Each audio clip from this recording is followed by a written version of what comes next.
Hi, Brenda Lynn Martin with Positive Spin TV, and I'm here to introduce a new segment of inspirational life stories. On today's show, we present the story of Michelle Holliday, a young woman who has had to overcome seemingly unsurmountable obstacles in her life. To most people, the desert is an oasis, a place to relax and regenerate from the stressful life in the cities. It's a place to retire and enjoy life in a peaceful and healthy environment. But for some people, the desert is anything but an oasis. The heat and the discomfort it brings can be brutal to the unfortunate people who have to live on the street. What dire circumstances drove a successful wrestler, sports cover girl, and model to leave the limelight for the hardships of living in the desert? Positive Spin is giving focus to Michelle's story and its ongoing commitment to presenting inspirational life stories. Hi, Michelle. I can't wait to tell the world about your story. Tell us how you came to the desert. I came here for medical care. For which? I have brain lesions, and I'm trying to get medical care for it because I have migraines. I'm supposed to be on meds, and I don't take the meds because they do hurt your body. So I chose not to take my meds. And tell me a little bit about the brain lesions. The brain lesions, I've had them since I was young.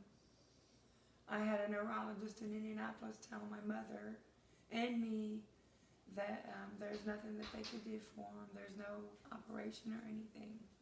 So you just live with the migraines and the headaches. Yes.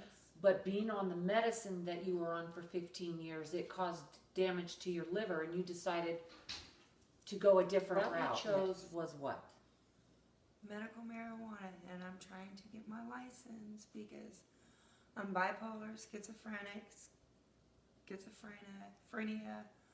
I have ADD, ADHD, and all the medications that I was on, they controlled them, but not enough. So I decided to stop taking my meds, and I smoke marijuana, and it actually controls it, and it helps me.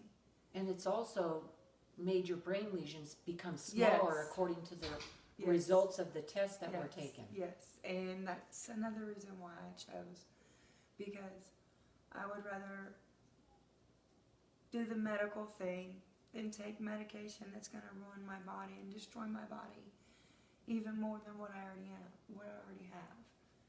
And my liver's healthy now. And the marijuana has actually controlled ADHD, OCD, the bipolar. The bipolar, everything. Yes. You seem to be more mellow. Yes. What made you leave the wrestling arena? I got injured. What happened exactly? A very risky move. I injured my back, and I had to retire. And that's how you became disabled? Yes. At what age was that? That was when I was in my teens. Wow. So you've been disabled for a while? Yes.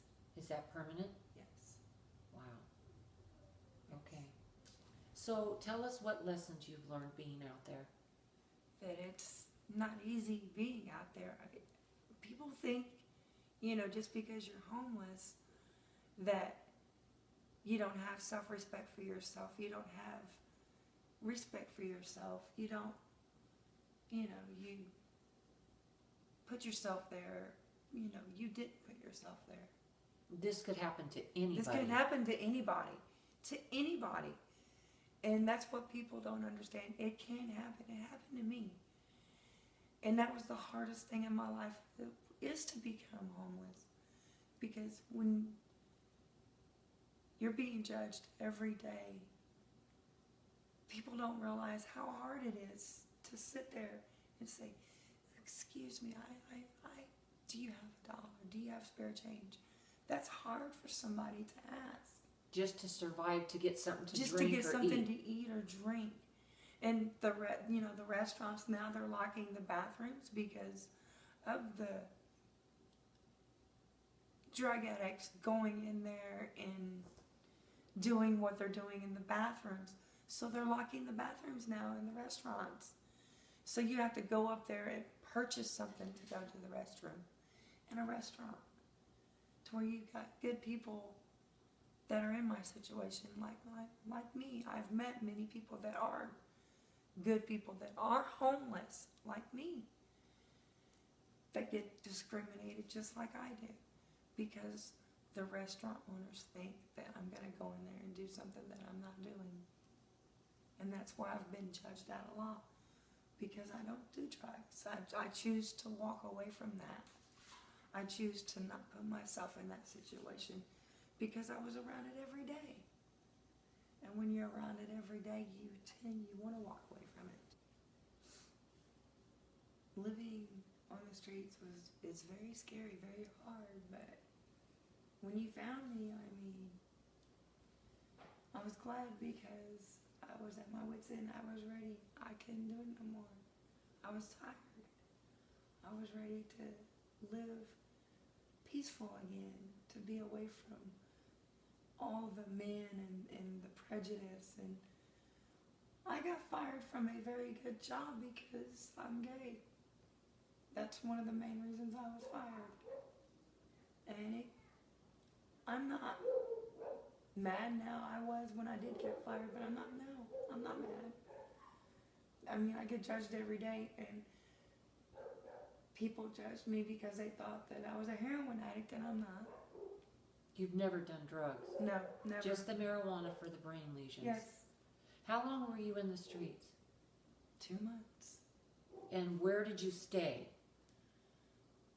In tents, in fields, behind houses, abandoned houses, things like that. Did anyone ever approach you and try to hurt you? Yes, several times. Yes. Because of the drugs that were involved? Yes. What was the main drug involved on the streets? There's two of them. There's heroin and meth.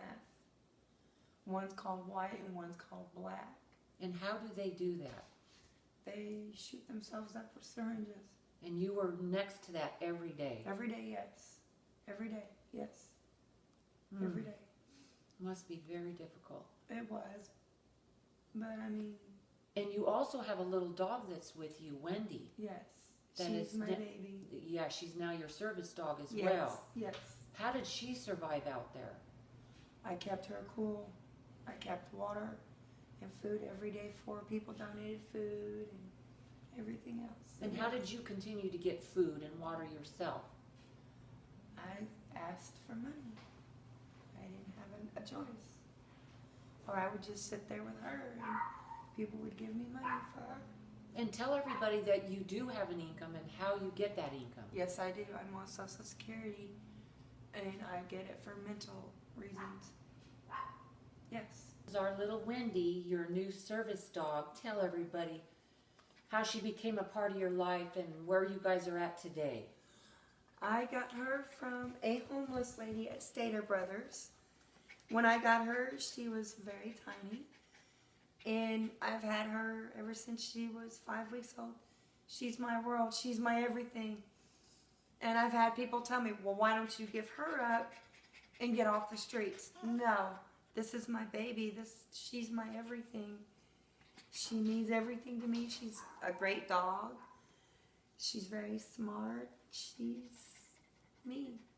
And this is kind of why I took this project on, was because of the dog as well. Little baby girl. Little baby girl. Without her, I would probably go nuts because she's my everything. She means more to me than anything in this world. And to be 7 months old, she's very smart, yes. And again, thank you to DAP Yes, for getting us the license to get her registered. And again to Buckingham Palace for her Service vest. beautiful service vest that they provided.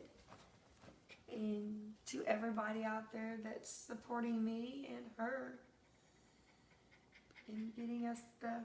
You've made it. Yes, You've we made it. made it. I got her certified. I'm waiting on my license now for her. And our bus pass. We can go on airplanes now. And I know, everybody baby. wanted me to give her up and go to a shelter, but I fought to keep her with me, and I told Brenda, and I told everybody, I would rather be on the streets than give up my baby. I would rather be homeless than give her up, because she's my support. So they both have good lives now. Michelle's life demonstrates how a person can rise above discrimination and judgment to create a better life for herself.